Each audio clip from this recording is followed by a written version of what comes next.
Freestyle action at 128 pounds. Terry Brands in the red going against Chris Bollin. Bollin always near the top, never has grabbed the gold ring. Terry Brands, Jeff Blatnick, quite the opposite story.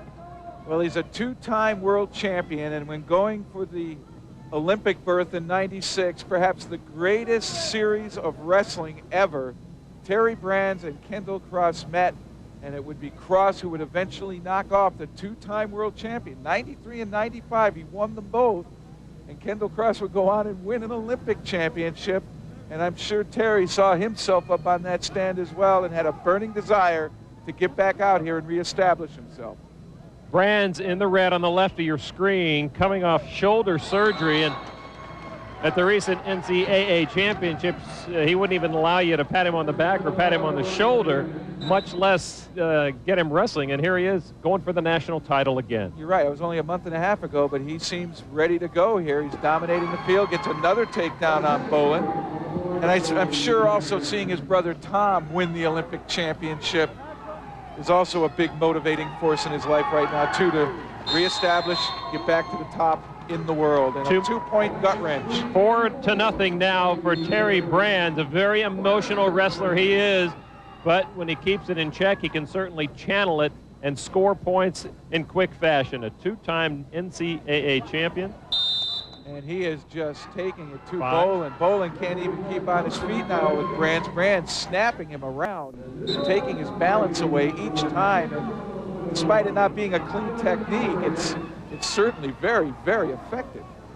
Certainly using that Iowa method of sprinting back to the center of the mat every time he gets out of bounds. Another point, 6-0. And just watch his feet. He doesn't walk backwards. He always moves forward.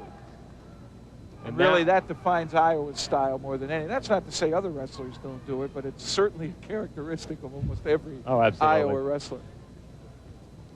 And as one of the coaches of the Iowa team, he certainly has that well ingrained. He apparently caught a headbutt perhaps on his chin from Bollin, and he's got a slight cut, does Terry Brands, just under his chin, and so they're going to check on that as he leads 6-0 in this national championship match at 128 pounds. Back to action, 3 minutes and 32 seconds to go. Ooh, that looked like a headbutt. That looked like a pretty darn good headbutt by Bollin in the Brands' head. And the two want to go right at each other.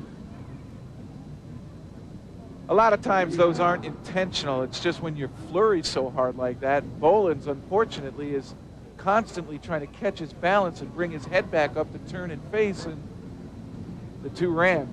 Well, the referee is concerned about Brands' cut under his chin, and Bollin, meanwhile, gets an opportunity not only to get a breather, which is much needed. I'm sure Brands doesn't want him to take that time. He's the kind of person that once you turn him off, he doesn't, or turn him on, he doesn't want to turn off until he gets his arms raised. Well, they think they have stopped the bleeding, and without the bandages, it has to survive another minute 40. Terry Brands in the lead over Chris Bollin at 128 pounds in the freestyle division.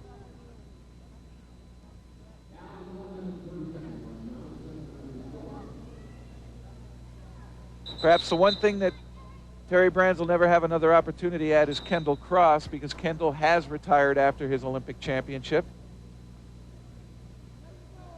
And I'm sure Terry Brands would have loved another shot at Kendall Cross. He was actually competed in the World Cup. Kendall did. Kendall Cross did. He won the World Cup championship and that was his last match. So on his home mat at Oklahoma State. That's right, and that's when he announced his retirement. And when you talk about it, one of those things that made that series so great was you're talking Iowa against Oklahoma as well. And, you know, that brings all kinds of bad blood. Well, you've got that here, too. Yeah, you've got Iowa, Terry Brands from Iowa, and Chris Bollin lives in Norman, Oklahoma. So there's a little bit of that here. But certainly. That's the University of Oklahoma, not Oklahoma State, which is in Stillwater. Under a minute to go, and Terry Brands has held on to his 7-point lead over Chris Bollin. Masterful job thus far. Bollin never really even able to start anything in terms of offense. Brands controlling almost all of it.